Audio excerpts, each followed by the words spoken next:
তোমরা যারা গেরে টেরে কাজ বাজ করো বুঝছো, এই গামছা দিয়ে একটা নতুন স্টাইলে আবার একটা টুপি বানাতে পারবা।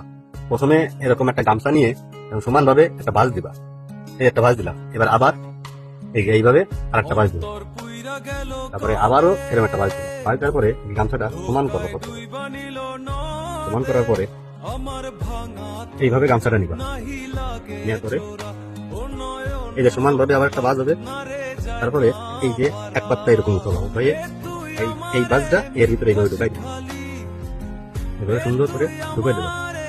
ঢুকাই দেওয়ার পরে এই গামছাটা এরকম উল্টাই নিবা, উল্টে এই যে প্রথম যে ভাঁজ এটা এই যে এইভাবে ভাজা দিয়ে দিবা, ফিরে আবার এই যে আরেকটা এই যে ভাঁজ, এই ভাঁজটা ফিরে আবার এই যে এইভাবে দিয়ে দিবা। এইভাবে দেওয়ার পরে এই দুটো অংশ ধরে ঢাকা দিলে সুন্দর একটা টুপি হবে।